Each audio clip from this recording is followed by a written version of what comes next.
여러분 안녕하십니까? 하나님의 은총이 여러분과 여러분 모두의 가정에 함께 하시길 간절히 바랍니다. 이 일기 동안에 저희가 대쟁투라는 제목으로 교과를 공부하고 있습니다. 오늘은 이제 3과를 공부하는데 제목은 어둠을 밝히는 빛입니다. 일요일 소지입니다. 타협, 사탄의 교활한 전략, 월요일 사나운 일이들, 화요일 말씀으로 보호받음, 수요일 성경을 벗어난 인간의 추론, 목요일 마음을 얻기 위한 싸움, 이런 제목들로 저희들이 함께 교과를 통해서 은혜를 나누도록 하겠습니다.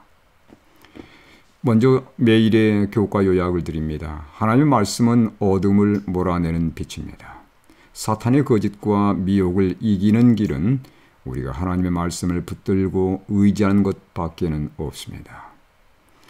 일요일 소재에 보면 사탄의 거짓에 맞서서 싸울 수 있는 무기는 하나님의 말씀임을 다시 한번 말씀해 주고 있습니다.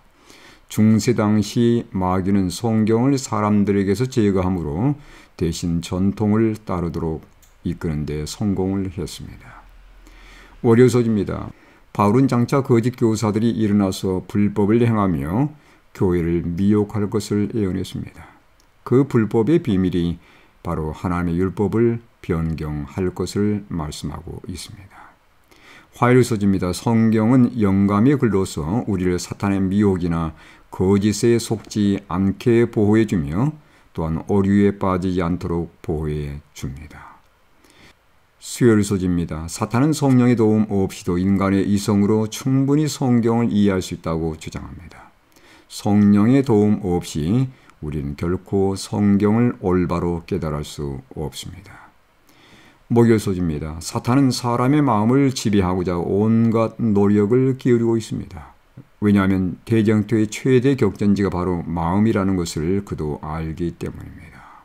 오늘 마음을 어느 편에 둘 것인지는 우리의 선택에 달려 있는 것입니다. 이러한 내용들로 저희들이 이번 교과를 공부할 것입니다. 먼저 기억절입니다. 예수께서 이르시되 아직 잠시 동안 빛이 너희 중에 있으니 빛이 있을 동안에 다녀 어둠에 붙잡히지 않게 하라. 어둠에 다니는 자는 그 가는 곳을 알지 못하느니라. 요한복음 12장 35절의 말씀입니다. 여러분, 여기서 빛은 예수님을 의미합니다. 예수님께서 이 세상에 진리의 빛을 증거하시는 동안 또는 아직 우리에게 은혜 시기가 제공되어 있는 이 기간 동안에 우리가 빛을 붙잡아야 한다는 것을 말씀하는 내용입니다. 왜냐하면 기회라는 것은 언제까지 주어지는 것이 아니기 때문에 그렇습니다. 우리가 그 빛을 붙잡게 될 때에 우리는 결코 어둠의 세력, 죄의 세력에 의해서 미혹당하거나 넘어지는 일이 없게 될 것입니다. 오늘도 우리에게 진리의 빛을 제공하시는 예수님을 붙들고 말씀에 의지하며 사는, 그래서 어두움에 행하지 않고 빛 가운데 행하며 승리하며 사는 우리 성도들이 되도록 하십시다. 서론의 내용들을 살펴보겠습니다. 우리가 교회의 역사를 살펴보게 되면 사탄은 언제나 이중 전략을 활용했습니다. 그 이중 전략의 모습이 계시록 12장 9절에 제시가 되어 있는데, 큰 용이 내쫓기니 옛뱀 곧 마귀라고도 하고 사탄이라고도 하며 온 천하를 꿰는 자라. 그가 땅으로 내쫓기니 그의 사자들도 그와 함께 내쫓기니라고 말씀하고 있습니다. 여러분, 여기 사탄에 대해서 용이라는 표현과 뱀이라는 표현이 함께 사용되고 있습니다. 사탄은 실제로 잔인한 박해를 통해서 하나님의 교회를 박멸하고자 노력했는데 이것이 바로 용이 상징하는 의미가 되겠습니다. 사탄은 뱀으로 표현되기도 하는데 이것은 사탄의 교활한 속임수를 상징하는 표현입니다. 여러분, 우리가 아는 것처럼 초대교회는 성령의 능력으로 폭발적으로 성장을 경험한 교회였습니다. 사탄은 이 교회가 성장하고 부흥하는 것을 결코 좋아할 리가 없었던 것이죠. 그래서 박해를 가했지만 박해에도 불구하고 교회가 계속적으로 성장하자 결국은 나중에 전략을 수정해서 타협의 방법을 교회에 제시하게 됩니다. 오늘 우리가 이러한 내용들을 살펴볼 것입니다. 여러분 토의해보겠습니다. 사탄이 교회를 공격하는 데 있어서 타협 전략을 사용하는 이유는 무엇일까요? 일요일 소지입니다. 타협, 사탄의 교활한 전략이란 제목으로 저희가 공부하겠는데요. 여러분, 예수님의 진리에 맞서서 사단은 언제나 거짓과 그리고 교활한 전략을 소개해 왔습니다. 성경에 보시면 예수님은 진리의 하나님이십니다. 요한복음 14장 6절에 보면 예수께서 이르시되 내가 곧 길이요 진리요 생명이니 나로 말미암지 않고는 아버지께로 올 자가 없느니라고 말씀하십니다. 예수님은 진리의 근원이시고 예수님 그분 자신이 바로 진리가 되십니다. 그와 반면에 사탄은 거짓의 아비로 소개가 되어 있습니다. 요한복음 8장 44절에 보니까 그는 처음부터 살인한 자요 진리가 그 속에 없으므로 진리에 서지 못하고 거짓을 말할 때마다 제 것으로 말하나니 이는 그가 거짓말장이요 거짓의 아비가 되었습니다 라고 말씀합니다. 여러분, 사탄은 그 안에 진리가 없기 때문에 언제나 거짓으로 말한다는 것입니다. 사탄은 진리가 없을 뿐만 아니라 진리를 전적으로 방해하며 반대하는 세력입니다. 진리를 가졌거나 진리를 가지지 않았거나 사람들을 거짓말로 미혹하고 그들을 넘어뜨려서 자신의 손아귀에 집어넣고자 하는 것이 언제나 사탄의 전략이었습니다. 사탄은 거짓의 아버지라고 말씀하고 있는데 그 최초의 거짓말이 창세기 3장 4절에 이렇게 등장하고 있습니다. 뱀이 여자에게 이르되 너희가 결코 죽지 아니하리라. 여러분, 예수님께서 선악과에 대해서 말씀하기를 너희가 그것을 먹는 날에는 반드시 죽을 것이라고 말씀했지만 사탄은 이 말씀을 완전히 반대로 거짓을 사람들에게 소개함으로 결국은 사람들을 미혹에 빠지게 만들었습니다. 여러분, 교과의 말씀도 참고해 보겠습니다. 38쪽에 보면 그는 거짓말, 기만, 잘못된 정보, 진리의 왜곡 등 하나님의 백성을 타락하게 만들기 위한 모든 것에 통달했다. 그는 진실을 왜곡하고 의심을 일으키며 하나님의 말씀을 노골적으로 부인함으로 에덴에서 하와를 속였다. 하나님께서는 분명히 죽을 것이라고 얘기했지만 사탄은 그것을 먹어도 죽지 않을 것이라고 말씀하면서 하나님 말씀을 전면적으로 부정하고 대항하는 것을 볼 수 있습니다. 여러분, 사탄의 이 거짓말의 특성, 이 거짓말의 특성이 우리 사람들의 마음속에 어느 정도는 심겨져 있습니다. 그러나 마지막 때에 하나님의 시온산, 다시 말하면 최종적으로 구원 얻을 하나님의 백성들에게서는 결코 사탄의 거짓의 특성이 그들 안에서 발견되지 않을 것을 이렇게 언급하고 있습니다. 시편 24편 3절과 4절의 말씀입니다. 여호와의 산에 오를 자가 누구며 그의 거룩한 곳에 설 자가 누구인가? 곧 손이 깨끗하며 마음이 청결하며 뜻을 허탄한 데 두지 아니하며 거짓 맹세하지 아니하는 자로다 라고 말씀합니다. 또한 계시록 14장 5절에도 보면 14만 4천에 대해서 언급하면서 그 입에 거짓말이 없고 흠이 없는 자라고 분명히 언급하고 있습니다. 그들은 사탄의 특성인 거짓의 그 특성이 결코 그들의 마음속에 허용되지 않은 것을 볼 수 있습니다. 여러분, 장차 하나님의 백성들은 이런 백성들이 되어야 할 것입니다. 결코 거짓을 용납하지 않고 언제나 진실되고 참된 것만을 추구하는 백성들이 되어야 되지 않겠습니까? 여러분, 사탄이 거짓에 맞서서 우리가 설 수 있는 유일한 무기가 있다면 그것은 바로 하나님의 말씀입니다. 시인도 이렇게 노력하고 있습니다. 시편 119편 9절과 11절입니다. 청년이 무엇으로 그 행실을 깨끗하게 하리까? 주의 말씀만 지키를 따름이니이다. 11절 내가 주께 범죄하지 아니하려 하여 주의 말씀을 내 마음에 두었나이다. 사탄의 거짓에 귀 기울이지 아니하고 그의 심령들을 깨끗하게 보존하면서 범죄하지 않고 승리하는 길은 하나님 말씀을 우리 마음에 심는 것임을 여기 분명히 시인은 우리에게 말씀해주고 있습니다. 여러분, 대정투 51쪽도 이렇게 말씀하고 있습니다. 사탄은 성경이 사람들로 하여금 자기의 기만을 간파하게 해줄 수 있을 뿐만 아니라 자기의 권세에 대항하게 해줄 수 있다는 것을 잘 알고 있었다. 여러분, 사탄은 성경 말씀의 능력을 알고 있습니다. 세상의 구주신 주님조차도 사탄의 공격을 물리치실 때에는 성경 말씀으로 하셨다. 여러분, 그랬습니다. 성경 말씀이야말로 사탄의 모든 거짓과 사탄의 미혹을 이길 수 있는 유일한 길임을 다시 한번 언급해 주고 있습니다. 그분께서는 사탄이 도전해 올 때마다 기록되어 있으리라는 영원한 진리를 방패로 삼아 대응하셨다. 예수님이 광야에서 사탄의 유혹과 시험을 받을 때 말씀으로 승리하지 않았습니까?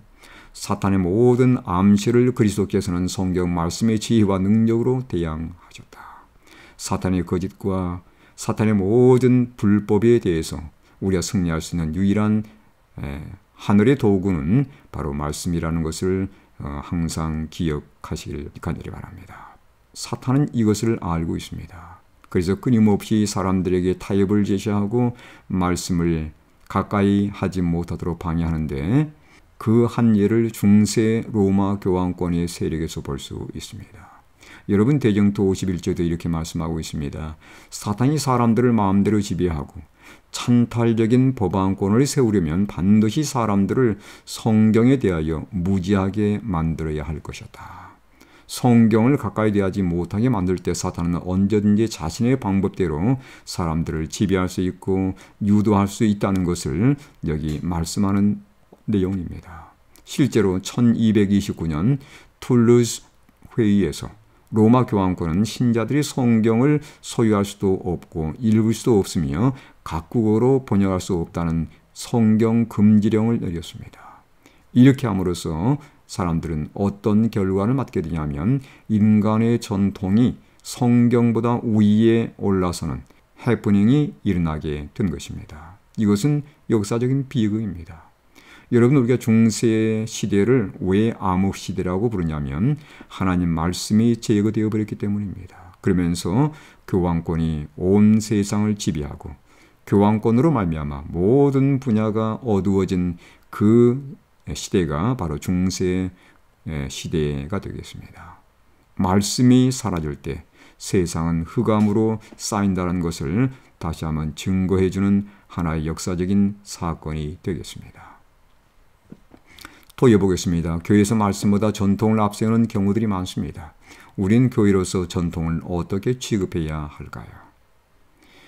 월요일 소지입니다. 사나운 일이들. 여러분, 성경에는 다가올 배도에 대해서 이렇게 예언하고 있습니다. 사도행전 20장 29절로 30절입니다. 내가 떠난 후에 사나운 이리가 여러분에게 들어와서 그 양떼를 아끼지 아니하며 또한 여러분 중에서도 제자들을 끌어 자기를 따르게 하려고 어그러진 말을 하는 사람들이 일어날 줄을 내가 아노라. 여러분, 사나운 이리는 누구입니까? 거짓 진리로 미혹하는 거짓 교사들을 언급합니다. 바울이 교회 내부에서 일어날 흔들림에 대해서 경고하는 말씀입니다. 거짓 교리와 이교의 관습이 교회에 침투할 것인데 실제로 4세기에서 5세기에 선교 확장을 명분으로 해서 교회의 타협의 자세가 스며들게 되었습니다. 그러면서 중세 암흑 시대로 가는 발판을 교회가 놓게 된 것이죠. 여러분, 미래에 있을 배도의 특징에 대해서 바울은 또 데살로니가 후서에서 이렇게 언급하고 있습니다. 2장 7절로 8절의 말씀인데, 불법의 비밀이 이미 활동하였으나 지금은 그것을 막는 자가 있어 그 중에서 옮겨질 때까지 하리라. 그때 불법한 자가 나타나리니 주 예수께서 그 입의 기운으로 그를 죽이시고 강림하여 나타나심으로 패하시리라. 여러분, 바울은 그 당시부터 계속해서 불법의 비밀이 공공연하게 역사에서 활동할 것을 언급하고 있는 내용입니다. 불법의 비밀은 무엇일까요? 사탄이 사주를 받아서 성도들을 미혹하며 은밀하게 활동하는 불법의 세력을 불법의 비밀이라고 바울은 언급했습니다. 왜 바울은 그 세력을 불법의 비밀 또는 불법한 자라고 이렇게 언급했을까요? 하나님의 계명을 변기하고 깨뜨릴 뿐만 아니라 하나님의 율법은 폐했다고 미혹하는 세력이기 때문에 그렇습니다. 여러분, 실제로 그런 세력이 등장할 것을 이미 다니엘도 언급해 놓았습니다. 다니엘 7장 25절의 말씀입니다. 그 장차 지극히 높으신 이를 말로 대적하며 또 지극히 높으신 이의 성도를 괴롭게 할 것이며 그가 또 때와 법을 고치고자 할 것이며 성도들은 그의 손에 붙임받아 한 때와 두 때와 반 때를 지내리라. 여기 분명히 때와 법이 고쳐지는 일이 있을 것을 지적하고 있는 내용입니다. 여러분 다니엘 7장 25절의 이 말씀은 작은 뿔에 대한 내용인데 이 작은 뿔에 대해서 종교개혁자들은 적그리스도라고 분명히 칭했고 그것은 바로 로마 교황권을 가리킨다고 그렇게 이구동성으로 얘기를 했습니다. 이 세력이 때와 법, 즉 성경에서 유일하게 때와 연관된 안식일 계명을 토요일에서 일요일로 변경해버렸고 우상을 금지하는 둘째 계명을 제거해버렸습니다. 여러분 이 모든 것들은 바로 타협으로 인한 결과였습니다. 그래서 오늘날 많은 사람들이 일요일에 예배를 드리고 일요일을 공휴일로 지키게 된 것도 바로 여기에서 기인한 것을 우리가 알 수 있습니다. 또 이어보겠습니다. 불법의 세력은 하나님의 계명은 이미 십자가에서 폐해졌다고 주장합니다. 십자가에서 계명이 폐해지지 않았음을 어떻게 증명할 수 있겠습니까? 화요소지입니다. 말씀으로 보호받음. 여러분 요한복음 17장 15절로 17절에 예수님께서 아버지께 드렸던 기도의 내용 가운데 이런 귀한 말씀이 담겨져 있습니다. 내가 비옵는 것은 그들을 세상에서 데려가기를 위함이 아니요 다만 악에 빠지지 않게 보존하시기를 위함이니이다. 16절입니다. 내가 세상에 속하지 아니함 같이 그들도 세상에 속하지 아니하였사옵나이다. 그들을 진리로 거룩하게 하옵소서. 아버지의 말씀은 진리니이다. 여러분 성경은 우리를 죄와 타협하지 않게 하며 오류에 빠지지 않게 하는 하나님의 영감의 말씀임을 여기 분명히 제시하고 있습니다. 우리 예수님께서 아버지께 기도하시면서 진리로 거룩하게 해달라고 말씀하셨어요. 왜냐하면 이 하나님 말씀인 진리를 우리가 붙들게 될 때에 우리는 악에 빠지지 않고 보존되는 그런 하나님의 백성들이 될 수 있기 때문입니다. 여러분 성경은 이러한 놀라운 특성들이 있습니다. 성경 전체가 하나님의 영감의 말씀이라는 거예요. 여러분 디모데후서 3장 16절에 보면 모든 성경은 하나님의 감동으로 되었다고 분명히 언급하고 있습니다. 일부분만 영감의 말씀으로 된 것이 아닙니다. 만약 성경을 일부분만 영감된 것이라고 받아들이게 된다면 우리는 성경에서 하나님의 권위를 상실하게 될 뿐만 아니라 어떤 유혹이 올지라도 우리는 거기에 미혹될 수밖에 없고 성경은 하나의 고전으로 전락될 수밖에 없다는 것입니다. 여러분 성경에는 대징토가 분명히 공개되어 있습니다. 에베소 6장 12절을 보면 우리의 씨름은 혈과 육을 상대하는 것이 아니요 통치자들과 권세들과 이 어둠의 세상 주관자들과 하늘에 있는 악의 영들을 상대함이라고 분명히 바울은 언급하고 있습니다. 성경은 대쟁투에 나타난 하나님의 사랑의 품성과 대조적으로 사탄의 파괴성과 미혹을 분명히 밝혀주고 있습니다. 그래서 우리로 하여금 어느 편에 설 것인지를 선택하게 만드는 그러한 가르침이 성경에 분명히 제시가 되어 있는 것입니다. 성경은 예수 그리스도와 그분의 사역을 분명히 증거해주고 있습니다. 예수님께서 요한복음 5장 39절에 이렇게 말씀합니다. 너희가 성경에서 영생을 얻는 줄 생각하고 성경을 연구하거니와 이 성경이 곧 내게 대하여 증언한 것이다 라고 말씀합니다. 여러분 성경은 누구를 증거한다고요? 예수님을 증거하고 있습니다. 뿐만 아니라 그분의 사역을 우리에게 낱낱이 가르쳐주고 있는데 그분께서 이 세상에 동정녀 탄생하신 것과 그분의 생애와 가르침 그리고 그분의 대속적인 희생과 부활 그리고 하늘로 승천하셔서 그분께서 지금도 진행하고 계시는 중보사역과 장차 오실 영광의 재림 등이 성경에 분명히 나타나 있습니다. 따라서 이러한 성경 말씀을 통해서 우리는 예수님을 만나고 진정한 구원의 선물을 얻을 수 있게 되는 것입니다. 뿐만 아니라 성경은 생명의 진리를 우리에게 꾸준하게 증거해주고 있습니다. 요한복음 17장 17절의 말씀입니다. 그들을 진리로 거룩하게 하옵소서.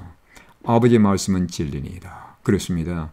성경은 생명의 진리를 제시하고 있습니다. 그 진리가 아니라면 우리가 어떻게 오류를 분별할 수 있겠습니까? 여러분 토의해 보겠습니다. 베레아 사람들은 데살로니가 사람들보다 더 너그럽다고 누가는 사도행전에서 기록하고 있습니다. 베레아 사람들이 데살로니가 사람들보다 더 너그럽다고 평가된 이유는 무엇일까요? 수요소집니다. 성경을 벗어난 인간의 추론. 여러분이 인간의 이성과 지혜는 한계가 있습니다. 그런데 사탄은 인간이 하나님의 도움 없이도 자신의 이성과 지혜로 충분히 성경을 이해할 수 있다고 우리에게 속삭이고 있습니다. 과연 이게 가능할까요? 잠언 16장 25절의 말씀 보시기 바랍니다. 어떤 길은 사람이 보기에 바르나 필경은 사망의 길이니라.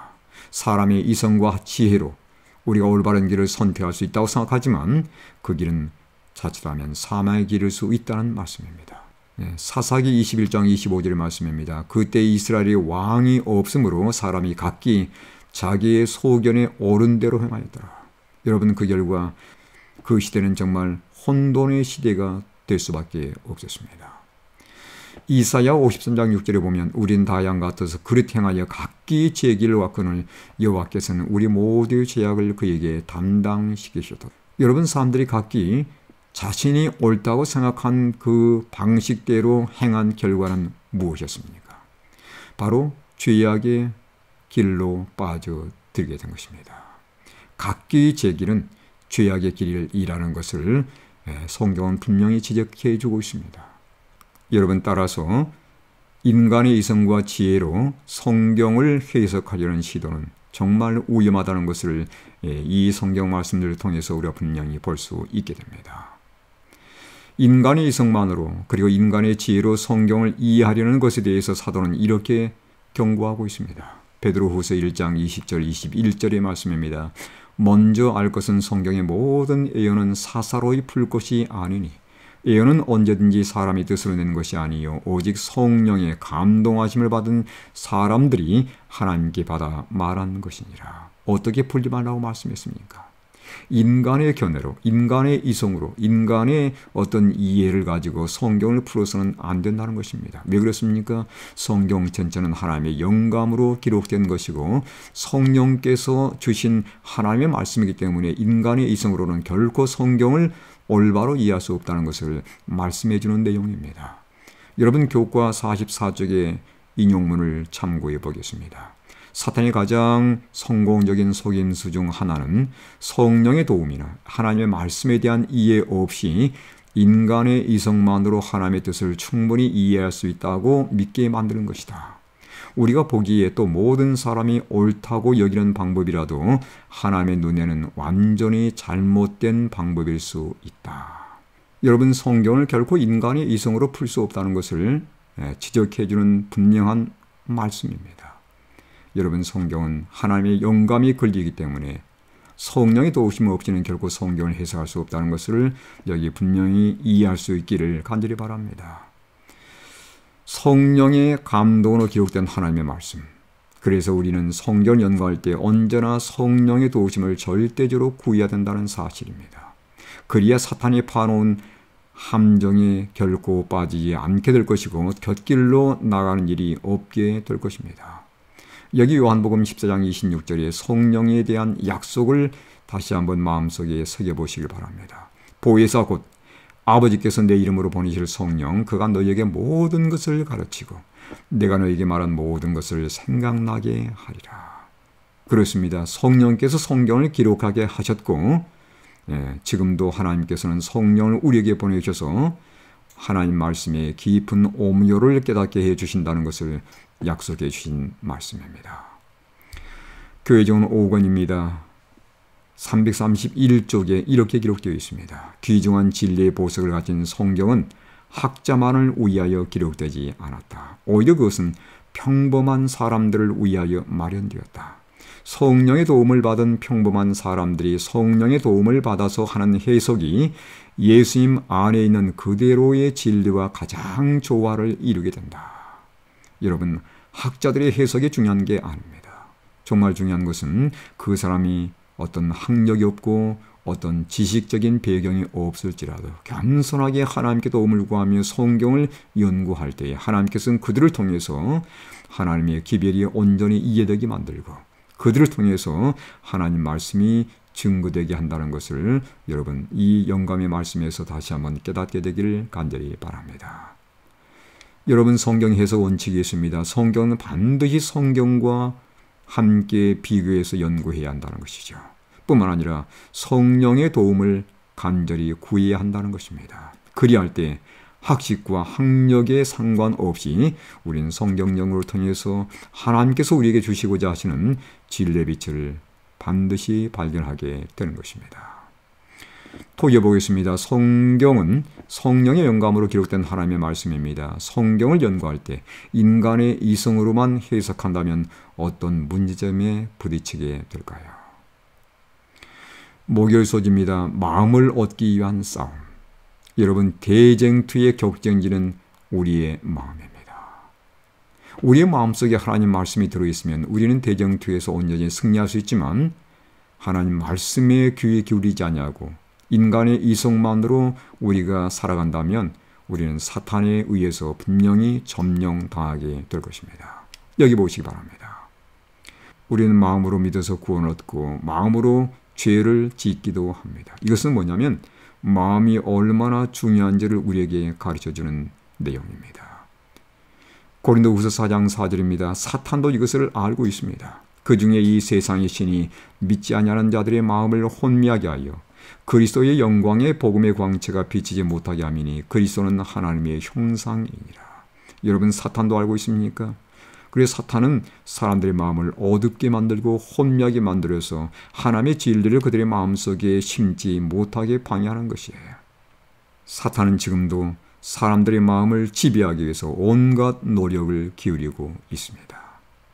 SDA 성경 주석 12권 398쪽의 말씀을 참고해 보시기 바랍니다. 그리스도와 사탄 사이의 싸움은 인간의 마음을 얻으려는 싸움이다. 사탄이 하는 주된 일은 사람의 마음을 눈멀게 혹은 어둡게 하는 일이다. 사탄은 사람들이 하나님의 말씀을 연구하지 못하도록 하고 육체와 영혼의 과도한 사용으로 정신력을 교란시키며 이생의 사물의 온통 마음을 빼앗기도록 하고 자만심과 자기를 높이는 정신에 호소하여 이 일을 이룬다. 사탄은 우리 마음을 다른 것에 빼앗기게 만들고 그래서 하나님 말씀을 가까이 대하지 못하게 만들어서 우리의 마음을 어둡게 만들어 버려서 쉽게 우리 마음을 점령해 버린다고 하는 그러한 말씀입니다. 여러분, 사람들이 구원을 얻지 못하는 이유는 숱한 기회에도 불구하고 믿지 않기로 선택했기 때문이라는 것이죠. 사탄은 그들을 눈물게 해서 복음의 필요를 느끼지 못하게 하는 것입니다. 오늘 내 마음은 어디에 끌림을 받고 있습니까? 하나님의 성령의 끌림을 받게 되면 우리는 말씀을 사모하게 될 것이고 사탄의 끌림을 받게 되면 우리는 하나님 말씀 외의 것들에 우리의 정신이 팔려서 하나님 말씀과 점점 멀어지는 생애를 살게 될 것입니다. 그래서 잠언 4장 23절의 말씀은 너무도 우리에게 소중한 말씀입니다. 모든 지킬 만한 것 중에 더욱 내 마음을 지키라. 생명의 근원이 이에서 남이니라. 여러분, 우리가 집을 떠날 때 반드시 문단속하지 않습니까? 우리는 언제나 이 세상을 살아가면서 매 순간순간 우리의 마음이 과연 하나님 말씀과 연결되어 있고 하나님께로 향해서 우리 마음이 열려 있는지를 언제나 살피면서 세상적인 것으로부터서 우리 마음을 지키는, 그래서 승리하는 그리스도인들이 되어야 되겠습니다. 토기해 보겠습니다. 사탄이 아닌 그리스도께서 내 마음을 지배하도록 우리가 할 수 있는 것은 무엇일까요? 이번 주 교과의 결론입니다. 박해도 불구하고 교회가 부흥하고 성장하여 사탄은 타협과 거짓으로 전략을 바꾸고 있습니다. 우리의 눈을 어둡게 만드는 사탄의 기만을 이길 수 있게 하는 것은 오직 하나님의 말씀인 성경뿐입니다. 사탄은 성령의 도움 없이도 인간의 이성만으로도 성경을 깨달을 수 있다고 주장합니다. 그러나 여러분, 그것은 결코 불가능합니다. 사탄은 이런 가르침을 통해서 사람의 마음을 자신의 것으로 지배하고자 노력하고 있습니다. 여러분, 대경투의 최대 격전지는 사람의 마음입니다. 사탄은 사람의 마음을 빼앗기 위해서 성경 말씀을 가까이 대하지 못하게 만들고 인간의 이성으로만 살아가도록 그렇게 유도하고 있습니다. 오늘 대경투의 격전지가 우리의 마음이라면 누구에게 내 마음을 드려야 할 것인지를 오늘 선택해야 되지 않겠습니까? 이번 한 주간도 하나님 말씀을 붙들고 하나님 말씀을 묵상하며 하나님 말씀으로 여러분의 마음을 채우심으로 사탄의 가르침에 미혹되지 아니하고 온전히 하나님께 영광을 돌리며 이 죄악된 세상에서 믿음으로 승리하시는 하나님의 신실한 종들 되기를 간절히 바라면서 오늘 교과를 마치도록 하겠습니다. 감사합니다.